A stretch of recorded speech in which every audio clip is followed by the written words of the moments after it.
Hello and welcome to a new episode of How to Build a Theatre, a podcast charting the creation of a brand new theatre in Brussels, Belgium, through looking at the wider theatre industry. My name is Edward McMillan. And my name is Phil Wilcox. Phil, I'm actually seeing you in the flesh. This is very exciting. I know, it's very exciting. Yeah. It might be obvious to you already, dear listener, that we're not in our usual bedroom/living room in a cupboard setup for recording this podcast. We're actually in the Barbican in London. Yes. We're in the same space. Wow, and the Barbican, I have to say, it's one of my favourite London venues, along with the National Theatre and the Royal Opera House. Not the Royal Opera House, the South Bank Centre, sorry. I was like, I haven't lived in London since 2014, because it's a very open... Okay, yes, you have world-class theatre and music and dance and other cultural things here, but also you have this very nice open space, which is, you know, occupied by just different people working, having coffee. There's a play group we can see just around the corner. It's just a really nice place to come and hang out. Yeah, I think Londoners generally get a real benefit, whether they come to the shows and the concerts that happen at the Barbican and the South Bank Centre, these amazing community centres that they are.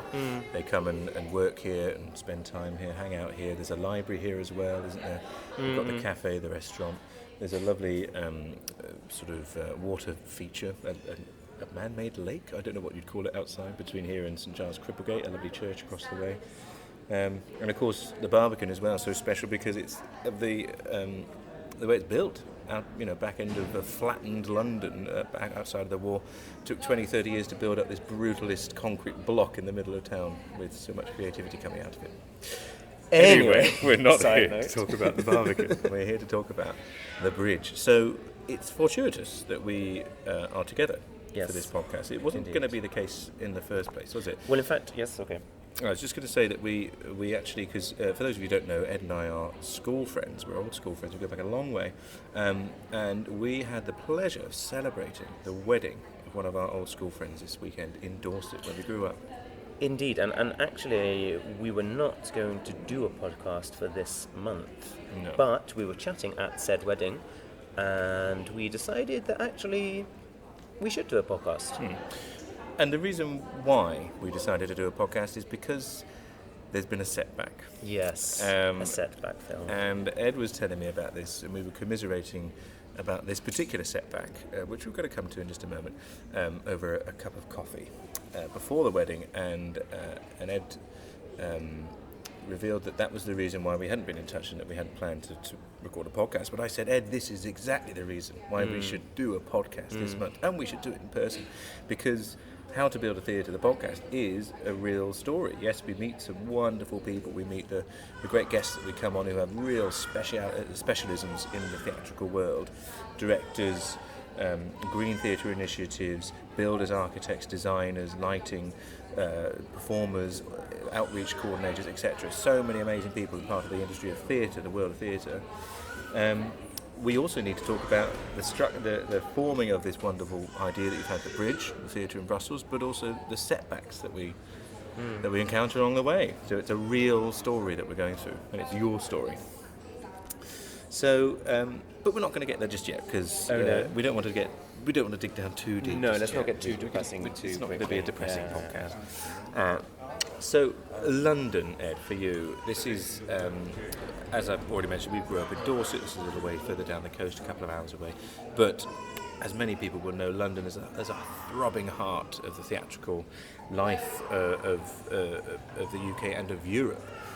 We've got some amazing towns and cities outside of London, but London is probably definitely the most concentrated number of theatres and concerts going on. You moved here not to study initially, was it? No, you did study here initially. When I was 18, yeah. When you were 18. And then shortly after that you began your first professional life in theatre. Tell us some of your memories. How was it like living in London for you as a start of your theatrical career?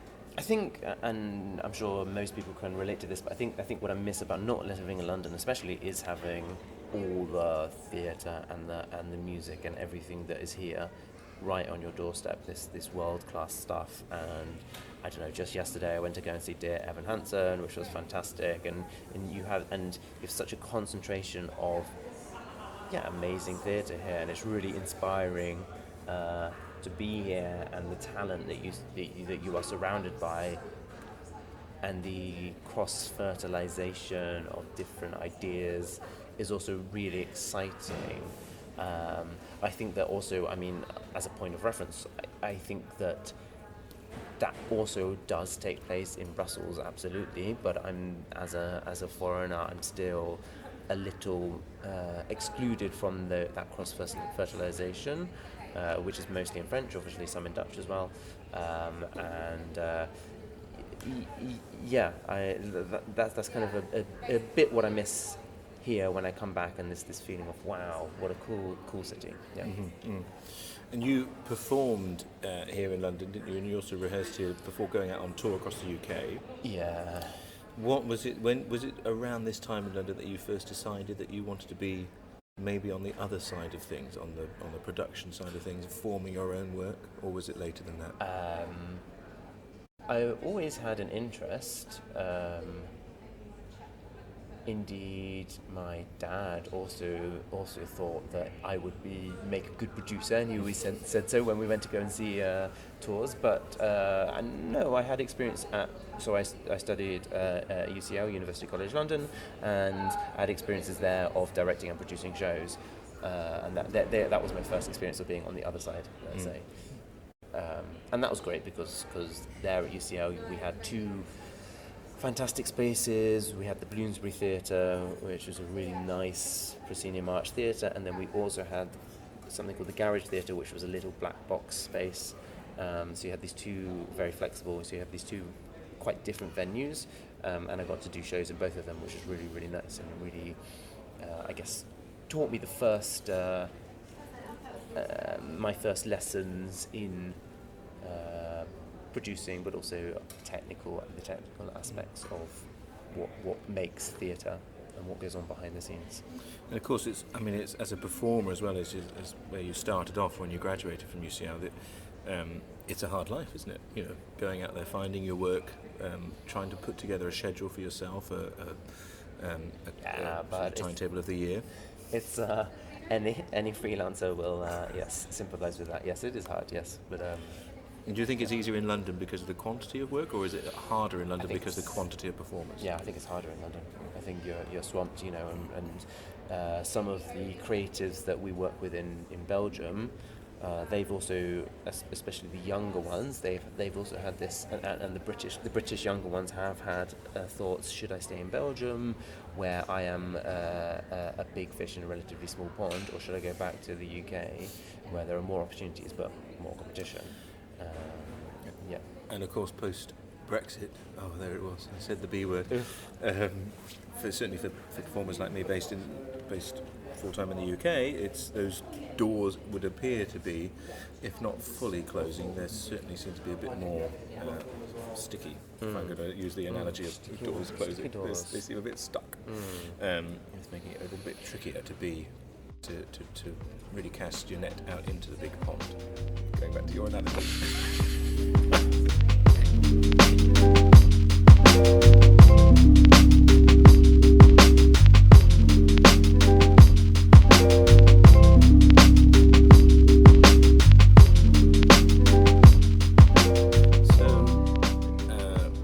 We ought to then now talk about the setback, I guess, but it's good to delve in. I know we chatted a bit about your theatrical beginnings and your life personally, because obviously the other thing about this podcast is it's your journey, specifically your journey, as the bridge is your baby. So we'll sort of come back to that. So thanks for setting all that out again. You should tell us what's the setback, what's the Act 2 problem? Yeah, it was the most traumatic thing of June, for sure, of recent months. So we were actually lined up to go into a venue of our own, and our newsletter subscribers, and I'm sure some of our social media followers would have seen us hinting at this for a few weeks now, a good few weeks. So we were all lined up to go into a venue, and we had been working a lot with different contractors to get the building ready, and we'd been working with the town planning authorities to make sure that all our permits were in order. I had been liaising with creatives in the UK to line up some exciting productions to bring to Brussels, and we were meant to be moving into this venue in the 1st of July in order to start work throughout the summer in July and August. Also do our summer workshop at this venue, and then start our first very exciting season of 6 different theatrical productions from September in this venue, along with our workshop activities. But That's a big setup for this setback. yeah.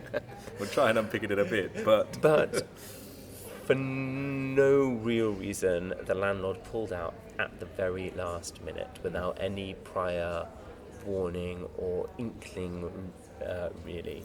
And it was a big shock. I just woke up to well, I didn't wake up. I received an email from him on a Tuesday morning at 9:30. In fact, I was scheduled to go to the venue at 10 a.m. that morning to meet another contractor. So I received it at 9:30, and I was just in total shock, I think, from this email. so it's I mean, even just from the preamble there, you set up brilliantly what the plans were, and obviously we've over the last few months been talking every month about this particular theatre first appeared on your radar a few months ago, and every month you were making progress with it, and it's not been an easy task to find somewhere that fits and find somewhere that's affordable and right for the bridge. Yeah. You had it, and it Yeah. feels like it was perfect, and then obviously it feels like it's been snapped from you. Yeah, I mean, it definitely wasn't perfect, but you adapt your imagination and your expectations to what you have, and we could have made something really nice there, and it could have worked extremely well, and I still have, in a way, flashbacks of how it could have been, and it was just, I was looking forward to the 1st of July, basically, to getting those keys and being like, wow, this is now happening, and we can make this venue into something that's really fit for Brussels and to present new work. I think the other very sad thing about the timing, actually quite fortuitous, but the other sad thing was we were that morning also about to send out what is known as a casting breakdown. So the description of what we need, so the job description, I guess, for the roles, for the characters of our first production, and we were going to send it out that morning. Anyway. And that's had to been put on hold, I guess. Everything's on hold, yeah. So, obviously, I mean, I hear this as your friend and confidant and co-presenter of this podcast.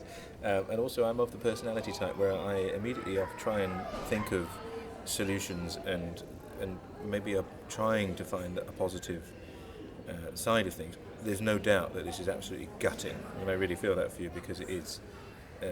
having a space, as we've discussed, would have been fantastic. It would have made something really tangible about this idea of the bridge. But we mustn't forget. We mustn't give up. And you find a way to plough on. What have been the consequences of not having this go through then? So, is production-wise, I guess these are all on hold, or are they cancelled? I mean, when you're building a production, it is really a case of you're building a whole team of people, which obviously a whole team of freelancers coming together for one specific production. So it really depends on people's availabilities. And the very first thing that I look for in the process is a director. And we had some really nice directors all scheduled in for the different productions. So I mean they're postponed indefinitely. Let's hope that we can rekindle them with those same directors, because they were really, really a nice selection of people. Basically everything's cancelled, and we have to now kind of regroup a little bit, decide how we're going to move forward. We will, regardless, continue our workshops from September, as long as we can find locations to do them, which we should be able to do them in basically the same venues as we've been using mostly, although one of them is closing as well. So I'm not so worried about them. We may have to jiggle them around a little bit, but they're more of a movable feast, aren't they, than the productions? Exactly. They're easier to move around, and it's easier to find. Even though space is still difficult to find in Brussels, you can still find spaces to do these workshops. Whereas doing a production, I think that for me the venue and the specific play or production have to match. So for me, I can't just say, okay, we're going to do this play, let's find a venue for it. It's kind of more the other way. Okay, let's find a venue, and then what could we do in this venue? And so now we are looking kind of on two tracks. We're looking both at potential venues that we could use for a specific production, maybe in the same method as Vincent River, so to run for a month or maybe a few weeks. So we're looking for venues where we can do that, and at the same time we're also looking for a 1, 2, 3 year venue as well, which we can rent on that kind of term basis. Because to be fair, you did really well to get this place together so quickly, really. I mean, there would be many other companies, I'm sure, in Foundation who existed as a production company only for a number of years before they found a place that they were going to rent and become a physical theatre. We put a lot of effort at the beginning of the year into looking and into telling people that we are looking. And I mean, we found this venue through an amazing contact and this has been our life, but basically we were recommended, I can't remember who recommended us, but we were recommended to talk to this lady at something called Entrepreneur Brussels City, and we were like, what is this? Don't really know. We like, schedule a meeting, but she was the most useful and helpful person I've spoken to since beginning this project. She's responsible really for within the city centre. She matches businesses, organisations with locations, primarily for shops and restaurants. But she had many ideas, and she was really good at getting us in contact with these different actors. So, we've obviously got back in contact with her, and now we are at least equipped with basically having gone through the process already once. So we have learned some lessons from that. We know now what is required. We know how expensive everything is. We know the regulations that we need to abide by. We know, for example, that toilets is a very important issue always. Yes. So we're much more equipped to know what we're looking for and to know what could be suitable and what isn't suitable. Yeah, and it's you make a good point there about sometimes in life in general, but particularly I find in the arts world, sometimes taking a punt on someone or something proves really beneficial. You took a punt on this lady at an organisation, you didn't really know what they did, but you find out that eventually she becomes something that's really impactful on what you do. Equally vice versa, sometimes you put a lot of money and effort into something and it becomes not, it doesn't quite see through.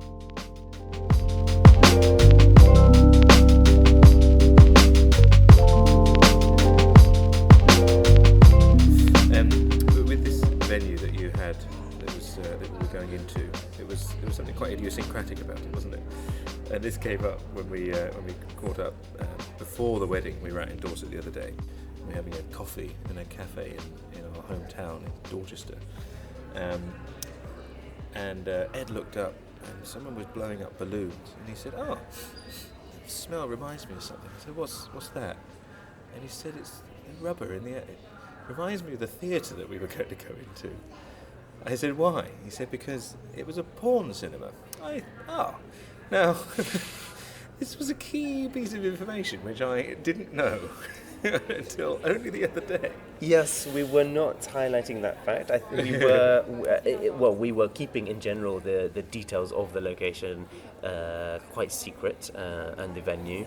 But yes, it is currently run as a porn cinema. Currently? Yes, I thought it was and a former porn No, cinema. no, it is. Wow. It is currently run. So we used to go in the mornings before the venue opened to take the measurements or to bring the contractors in, but it always had this very rubbery, slightly bleachy smell. It wasn't so pleasant, and because it was hard to get fresh air into this building. So yes, it was quite stale air, let's say. So maybe there's some silver linings. Yes. But I mean, it's a fascinating history in a way. So the venue. Also, I haven't said this publicly, but it's on Adolphe Max, Boulevard Adolphe Max, which is and it's between De Brocaire and Rogier, which I know means nothing to you, Phil, but should do to some of our listeners. But right smack bang in the centre of the city. And this strip used to have a lot of cinemas and a lot of porn cinemas on it because the film reels used to get shipped in to the port. I guess that's Antwerp, and then from Antwerp they got the train down to the Gare du Nord in Brussels, which at that time was at Rogier, and then in order to get them as soon as possible into the cinemas were built right there by the station. People don't like waiting for their porn. Exactly. Yes, and we think now that this is Brussels' last porn cinema. So in the 70s and 80s, the porn cinema trade exploded, and in fact, the Museum of Modern Art in Brussels did an exhibition on the industry just at the end of last year, just at the end of 2021, which was also fascinating. And you had, I mean, they were more erotic movies with a real storyline. And obviously the internet has replaced the need for these things, so it is a dying trade, and the owner of the building knows this, and that's why he wanted to consider breathe some new life into it. Yes, exactly. Yeah. And we were really eager also to honour this history, both its current history. We wanted to somehow make a shrine, if you will, to its history, but also because it's the building itself is a early 20th century old-fashioned two-story cinema with a beautiful, somewhere hidden, a beautiful cupola, if I'm saying that correctly, and I can never quite say it in English. And we were going to, over the summer, as we were kind of restoring it, we were working with another organisation to do some little tours and some historical explanations of the building as well, which can no longer be anymore. Yes, I would have looked forward to it. It sounds like a really interesting place, and actually, of course, we make light of it, but I'm sure in a city as modern and forward-thinking as Brussels, that the fact that people were watching theatre in a former cinema of disrepute, it's a former porn cinema, I'm sure, would have only caused entertainment and delight rather than anything else. Yes, and it also was inspiration for one of the productions that we had lined up. Yes, as long as it was thoroughly cleaned. Okay, so as we said, this is charting this podcast obviously charting the creation of the theatre, the physical aspects of it, the production aspects of it, all aspects of it, including the fact that it is very much, although you're building your team around you successfully, it's very much your baby, it's your thing you're bringing into creation. What is this setback? And it is just a setback, but I know it's probably hard to see it like that now. What has it done to you personally? What are your thoughts and feelings over what's happened? Yeah, it's taken me. I mean, I've definitely been through a grieving process. It's taken me a while to. I'm still getting over it, I guess. I think. I was devastated when the news came in, and for numerous reasons. Partly, yes, we had worked so hard over the previous 6-8 weeks, and all of our focus had been going towards the 1st of July, essentially. So yes, we'd put in lots of hard work. Also, like I was thinking how lucky I was to have lined up this amazing season of work to present, and I just know that it just won't be possible again. Like the stars aligned for that, those moments. So that is all very sad, and also I think that I just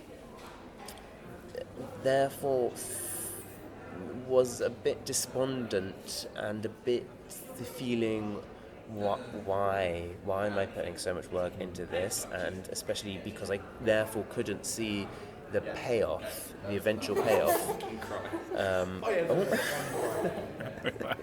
Passes by. I couldn't see the eventual payoff, meaning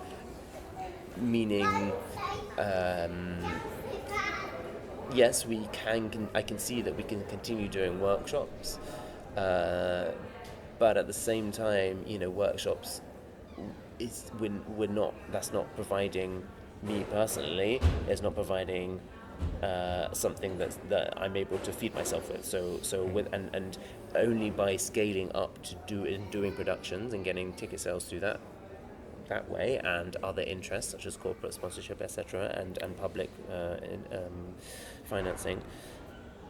Only through that can I see a way forward where this also works, that we can actually survive off this, because at the moment we can't.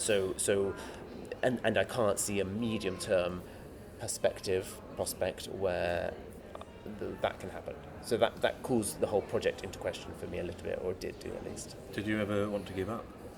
Yes. Yes. Yes. And it was difficult, but what brought me through was, I guess, first and foremost, the support of the team, the immediate team, who, especially Ava, my business partner, who really got back on the bandwagon straight away and was really proactive in finding other opportunities. But also the support of the people who come to our workshops, and they come to us and say how much they've enjoyed what they've been doing, and it's a little thing, but it really means a lot when people actually enjoy what you're putting on. Like, right, great, I'm actually making someone's day a bit better. Yeah, because we can't discount the fact that is, although you spoke a moment ago about pretty what we might call bread and butter issues. You've put so much of your own personal time into this. At some point, it's going to have to start making sure that it affords you also the life that you would just want. Affords you a lifestyle. Yeah. And I don't think that's I don't think there's anything wrong with that. This idea of the sort of pauper artist is not only old-fashioned, but just not in just doesn't work. No, you've got to make some money out of what you're doing. But that doesn't negate the fact that actually an awful lot of what we get from being artists and in the creative community is actually pretty intangible. It's those connections. It's those kind comments. It's the time where someone comes up to you and says that they've been affected, that their life has changed because of what you do, in a small way or a big way. Thank you for helping me find my inner singer. Thank you for this production, which has really changed my mind about this issue. Thank you for helping me cope with the loss of someone because of X, Y, Z. There's all sorts of things that we as artists can take from that, can help from that.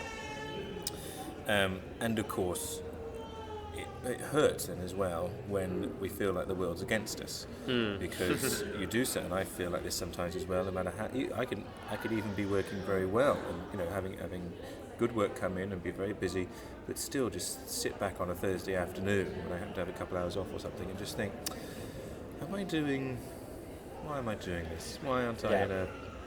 Well, I'm pretty clever. I could go and get a job in a company, maybe.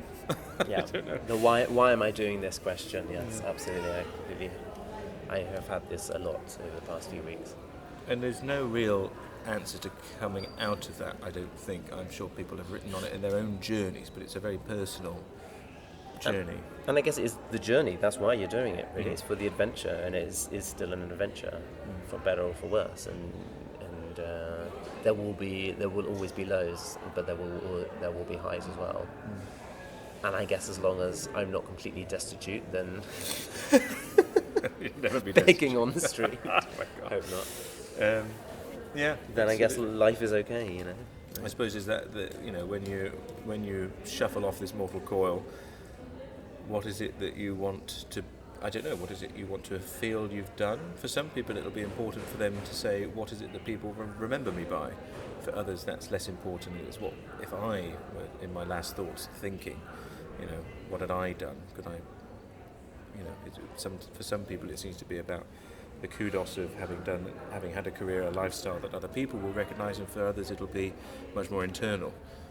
Whether they had the kudos of performing at a great theatre, earning a lot of money, being the best in their field in science or something like that, or whether it's something that they can just hold on to themselves. These are two different things. Deep. Very deep. Right, well the two of us need to get trains to very different locations. I'm going to Wales, you're going back to Brussels. Mm-hmm. Yeah. We're sorry that this has been not the most uplifting, positive podcast, but we thought it was important to make. Yes, the highs and the lows. Yes, very So if important. you're still with us, dear listener, I might start adopting this. Then thank you so much. And we look forward to seeing you next time when we will continue talking about the positive aspects of founding a theatre. Yes, hopefully with a specialist. With a wonderful specialist. Yes. Thank you very much for listening. Goodbye.